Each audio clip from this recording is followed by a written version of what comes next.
பக்தி கிளிட்ஸ் நேயர்களுக்கு வணக்கம். நான் டாக்டர் தீபா லாலன். இன்னைக்கு நம்ம என்ன டாபிக் பத்தி டிஸ்கஸ் பண்ண போறோம் அப்படின்னா 12 ராசிகளுக்குமான புத்தாண்டு பலன்கள். இந்த புத்தாண்டு 2026 வந்துருச்சு. போன வருஷம் நல்லா இருக்கும் நாங்க நல்லா இல்ல, அதுக்கு முன் வருஷம் நல்லா இருக்கும்னு எல்லா ஜோதிடர்களும் சொன்னாங்க, நல்லா இல்ல. மத்த ராசிக்கெல்லாம் நல்லா இருக்கு, ஏன் ராசிக்கு பெருசா நல்லா இல்ல. இப்படி எத்தனையோ கவலைகள் எத்தனையோ குறைகள் இருக்கதான் செய்து. இந்த வருஷமாவது நல்லா இருக்குமா அப்படின்னு நிறைய பேர் எதிர்பார்க்கறீங்க. இந்த வருஷம் உங்க ராசிக்கு எப்படி இருக்கு, உள்ளதை உள்ளபடியே நம்ம பார்க்கலாம் வாங்க. அதுக்கு முன்னாடி அனைவருக்கும் இனிய ஆங்கில புத்தாண்டு நல்வாழ்த்துக்கள். கன்னி ராசி அன்பர்கள், உங்களுக்கு இந்த 2026 எப்படி இருக்கும்? முதல்ல முற்பகுதி, அதாவது 1/6/2026 வரைக்கும் சனி பகவான் கண்டக சனியா இருக்கார். 7ஆம் பாவத்து சனி, கலத்திர ஸ்தானத்துல சனி. கன்னிராசி அன்பர்கள், உங்களோட வாழ்க்கை துணைக்கிட்டயும் உங்களோட பிசினஸ் பார்ட்னர்கிட்டயும் ஒரு விதமான அமைதி அப்படின்றத காத்துக்கணும். அதே மாதிரி டிரான்ஸ்பரன்சி அப்படின்றத வச்சுக்கோங்க. என்ன செஞ்சாலும் சொல்லிட்டு செய்யுங்க. உதாரணத்துக்கு நீங்க கன்னிராசி ஆண்களா இருக்கீங்க அப்படின்னா உங்க மனைவி கிட்ட, மா நான் காலையில போனேன் ஆபீஸ்க்கு, என்னோட ஸ்டெனோ வந்தா, ஒரு லெட்டர் சொன்னேன் டைப் பண்ணா, அரை மணி நேரம் என் ரூம்குள்ள இருந்தா, ஏன்னா நாங்க பாத்தீங்கன்னா ஒரு ப்ராஜெக்ட் பண்ணோம், இல்ல நீங்க சொல்லல அப்படின்னா வெளியே இருந்து யாரோ சொல்லிடுவாங்க, பாத்ரூம் போயிட்டு அரை மணி நேரம் ஆச்சு, வென்ஷன் பிளைன்ல மூடிட்டாங்க அப்படின்னு.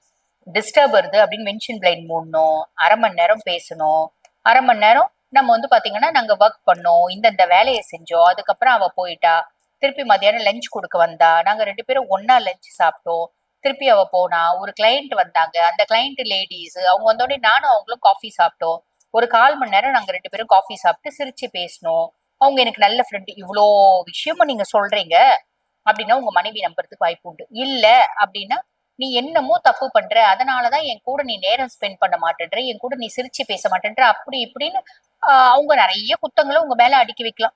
அந்த குத்தங்களை அடுக்கி வைக்க கூடாது. உங்களுக்கும் உங்க மனைவிக்கும் உங்களுக்கும் உங்க கணவருக்கும் நல்ல உறவு முறை வேணும் அப்படின்னா ரொம்ப எளிமையான விஷயங்க. எல்லாத்தையும் சொல்லிடுங்க. நின்ன நடந்த உட்கார்ந்து எந்திரிச்சு சாப்பிட்டேன்னு தூங்குன அத்தனையும் சொல்லிடுங்க. சொன்ன பிரச்சனை இல்ல. இதே விஷயம் நீங்க பார்ட்னர்ஷிப் கன்சர்ன் வச்சு நடத்துறீங்க அப்படின்னா உங்க பிசினஸ் பார்ட்னர் கிட்டயும் இது அத்துணையும் பாத்தீங்கன்னா டிரான்ஸ்பரன்சி அப்படின்றது மெயின்டைன் பண்ணிக்கோங்க, வெளிப்படைத்தன்மை அப்படின்றத மெயின்டைன் பண்ணிக்கோங்க, பண்ணிக்கினா நல்லது அப்படின்னு சொல்லலாம். அதுக்கப்புறம் ராகு பகவான் 6ஆம் பாவம், ருண ரோக சத்ரு ஸ்தானத்துல ராகு. எதிரிகளே இல்லாத ஒரு சூழ்நிலை, கடன் இல்லாத ஒரு அமைப்பு, எங்க கடன் கேட்டாலும் கொடுக்கக்கூடிய ஒரு விஷயம், இது அத்தனையும் ராகு கொடுத்துரும். குருனோட பார்வை இருக்கிறதுனால நெகட்டிவ் பத்தி யோசிக்க வேணாம். கேது 12ஆம் பாவம், நிறைய பேர் வெளிநாடு போறதுக்கு, தீர்த்த யாத்திரை போறதுக்கு, வெளிநாடு போய் சம்பாதிக்கக்கூடிய ஒரு பிராப்தம், இந்த மாதிரி நிறைய நல்ல விஷயங்கள் அப்படின்றது நம்மளுக்கு பாத்தீங்கன்னா கேத்து கொடுப்போம். ஆரோக்கியத்துல கொஞ்சம் கவனம் அப்படின்றது வச்சுக்கோங்க. தூக்கம் கெட்டுறதுக்கு வாய்ப்பு உண்டு, கொஞ்சம் மெடிடேஷன் பண்ணி தூங்குற மாதிரி பாத்துக்கோங்க. இது கேது கொடுக்கக்கூடிய பலன்கள் அப்படின்னு சொல்லலாம். குரு பகவான் தொழில் ஸ்தானத்துல இருக்கான். தொழில் குரு தொழில்ல பாத்தீங்கன்னா ஒரு ப்ரெஷரை ஏற்படுத்துவோம். 10ஆம் பாவம் குரு என்ன பண்ணுவான்னா பதவி பறி போகும் அப்படின்ற மாதிரி சிலர் சொல்லுவாங்க. அது உண்மைதானா அப்படின்னா அப்படி கிடையாது. பதவி பறி போடுற மாதிரி நிறைய நம்மளுக்கு சூழ்நிலை வரும்.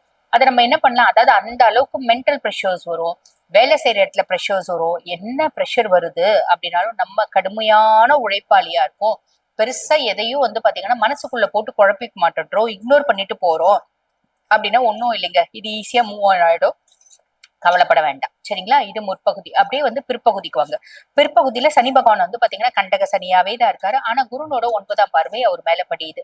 அப்ப அவர் பாருங்க, கணவன் மனைவி, நீங்க உங்க மனைவியோட உங்க கணவனோட இருந்து வந்த மனக்குழப்பம், பார்ட்னரோட இருந்து வந்த மனசஞ்சலம், இதெல்லாமே மாறிடும்.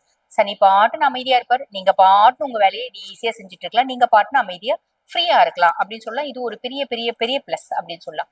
ராகு 6ஆம் பாவம், ஆனா குருனோட பார்வை இல்ல. அப்ப நிறைய பேருக்கு உடல் சார்ந்த உபாதைகள், ஹெல்த் இஷ்யூஸ், முக்கியமா பாத்தீங்கன்னா தோல் சம்பந்தப்பட்ட நோய்கள், டைஜஸ்டிவ் டிசார்டர்ஸ், இதெல்லாம் வரதுக்கு வாய்ப்பு உண்டு.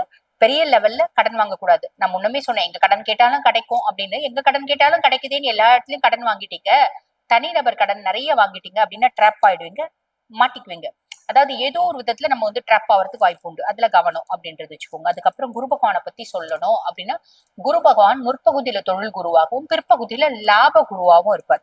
லாப குரு நீங்க செய்யக்கூடிய தொழில்ல சின்சியரா ஹார்ட் ஒர்க் பண்ணி டெடிகேட்டடா இருக்கீங்க அப்படின்னா ஒரு அபரிவிதமான லாபம் அப்படின்றத கொடுப்பார். அதுல எந்த விதமான சந்தேகமும் இல்லை. இதுக்கு உங்களோட மூத்த சகோதர சகோதரிகளும் ஃப்ரெண்ட்ஸா ஒரு சப்போர்ட்டிவா இருப்பாங்க, உங்க ஃப்ரெண்ட்ஸும் சப்போர்ட்டிவா இருப்பாங்க அப்படின்னு சொல்லலாம். ஆக கன்னிராசி அன்பர்களுக்கு பாத்தீங்கன்னா முற்பகுதி நல்லா இருக்கா பிற்பகுதி நல்லா இருக்கா அப்படின்னா, பிற்பகுதி ரொம்பவே சூப்பரா இருக்கு அப்படின்னு சொன்னோம். எவ்வளவுங்க மார்க் கொடுப்பீங்க அப்படின்னா 70% கொடுப்பீங்க. வாழ்த்துக்கள். இப்ப நான் சொன்னது பாத்தீங்கன்னா உங்க ராசிக்கான ஒரு கோச்சார பலன், பொதுவான பலன். இந்த பதிவை பார்த்துட்டு இருக்கோங்கம்மா நாங்களும் இந்த ராசிதாம்மா, எங்களுக்கு எங்க சுய ஜாதகத்தை பார்க்கணும், உங்ககிட்ட பார்த்து ப்ரெடிக்ட் பண்ணிக்கணும். ஏன்னா வாழ்க்கையில பல முக்கியமான விஷயங்களை முடிவெடுக்கும் தருணத்துல இருக்கும். அதனால பார்க்கணும் அப்படின்னா நான் பேசிட்டு இருக்கும்போது என்னோட வாட்ஸ்அப் நம்பர் கொடுத்துருப்பாங்க. அந்த வாட்ஸ்அப் நம்பர் கால் பண்ணி அப்பாயின்மெண்ட் ஃபிக்ஸ் பண்ணி என்கிட்ட பேசிக்கலாம். தேங்க்யூ.